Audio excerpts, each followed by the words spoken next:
Today on the show, I talk about some alternate universe flashes.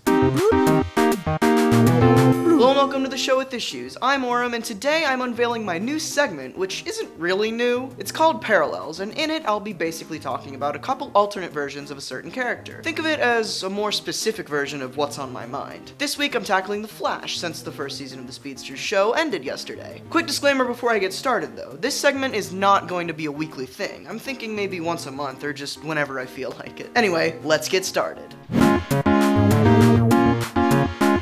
Alright, so before we get onto the list, let me explain how I'll be doing DC multiverse stuff. For those unaware, DC has a crisis every other year which destroys and remakes the main universe and the surrounding multiverse. DC is also interesting with their multiverse in that there are normally only around 52 alternate universes at any given time. This is only a recently established concept, however. All of this being considered, there are three main multiverses. The original one, the 52 multiverse, and the new 52 multiverse. I've picked out a few characters from across each of these multiverses, so let's jump right into the first one, Justice League 3000. Flash. Bartholomew Allen is from a possible future where the Justice League had died in a series of unknown events. Sometime later in the 31st century, Ariel Masters and the Wonder Twins decided to clone the original members of the League. They were somewhat successful in the cloning process, but it wasn't without its flaws. The powers of this Flash were practically identical to that of the original Flashes, but with the loss of his frictionless field. This basically protected him from all the friction that he creates when running at super speed, and since the clone didn't possess the power, he could easily burn up from running without having armor or protection. Other side effects of the not-so-perfect cloning process were physical imperfections and complete memory loss. For all intents and purposes, this Barry Allen is a totally new man. Alright, moving on to the 52 multiverse, we have the Flash of Earth 10. There's actually not a lot of information on this specific Flash. We don't even know his real name. The interesting thing about him, though, is that he's in a universe where the Nazis won World War II, and this had major effects on the rest of the world. For example, all of the Justice Leaguers became enforcers of the Gerekt Kilga. Sorry, I probably totally butchered that. There is a fun fact about that name, though. It means Justice League in German. Oh, and as far as we know, the version of this Scarlet Speedster has the same abilities as his source material. Next up for the 52 multiverse is Leah Nelson. Leah Nelson was born on Earth 9 to Celeste Nelson and Terrence Kelly, and was raised as somewhat of a celebrity. Leah's parents were astronauts and were actually on the crew of the first mission to Jupiter. Leah Nelson grew up to be an extremely popular model and actress, and eventually began to exhibit superhuman abilities. She discovered that she was actually a construct made of light, which allowed her to travel at superhuman speeds, shapeshift, and even create energy constructs, like someone in a lantern core. Leah eventually went on to join the Secret Six and began to call herself Flash. I think this is a really interesting take on the character. This is what parallel characters should be. They share similarities with their sources without being carbon copies. Anyway, we must move on to the new 52 multiverse. So first up is probably the most prominent alternate universe version of the Flash, at least in the new 52 multiverse, Jay Garrick of Earth 2. Before Jay got his powers, he had just graduated college and his life seemed to be going next to nowhere. After his girlfriend broke up with him, he moved to a small town to contemplate his future, and shortly thereafter saw a meteor fall from the sky. He decided to investigate and found the dying god Mercury lying there. After Mercury explained himself, he realized that there was a hero in Jay and decided to transfer his powers to him. This granted Jay super speed and everything else that comes with being a Speed Force conduit. Jay later joined the Wonders of the World along with Hawkgirl and Green Lantern. The Wonders are basically the Justice League of Earth 2. The Wonders of the World are also currently a huge part of the current DC event, Convergence, which sucks major eggs, but that's beside the point. Last but not least is Johnny Quick of Earth 3. Jonathan Allen, along with his girlfriend, was a high-profile criminal. One day, when they were on the run, they were cornered on the roof of Central City's Star Labs, and Allen was struck by lightning. The lightning caused him to fall through the roof, and he landed in a bunch of chemicals which granted him super speed. His girlfriend was also affected, and took the name Atomica. They both joined the Crime Syndicate, which is basically the Justice League of Earth 3, but evil. Allen continued as Johnny Quick until an encounter with the Injustice League, where he was killed by Captain Cold. So there you have it, a bunch of alternate universe versions of the Flash. If you're getting deja vu about this new segment, it's probably because I kinda already did this. A while back I did a video in the same format on Daredevil, so go check that out.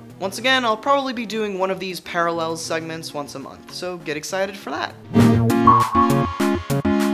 That's right! This segment is back, but only for today. I just wanted to quickly talk about some news that Marvel announced regarding the Marvel Universe after Secret Wars. Tom Brevoort stated that after Secret Wars, every title will be jumping ahead 8 months in time so that writers can immediately jump into new status quos without much backstory or setup. He also said that all of this will take place in the new MU, which is apparently what the Marvel Universe will be called post-Secret Wars. I'm gonna go out on a limb here and guess that the MU part stands for Marvel Universe, but as far as I'm concerned, the new Marvel Universe is called the New Mu.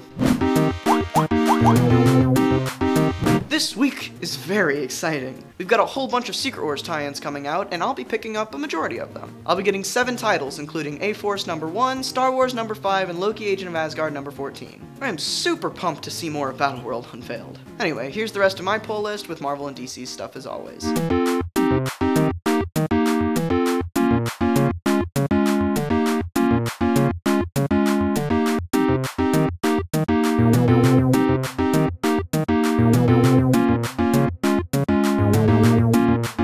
Anyway, that's it for this week. Hope you guys like the newish segment. I always like taking a look at alternate universe characters. Sometimes they're super interesting, and sometimes they're just lame carbon copies, but those are cool too. I should probably close out the episode before an alternate version of me appears, so thanks for watching. Next time the world ends because I finally did a DC video.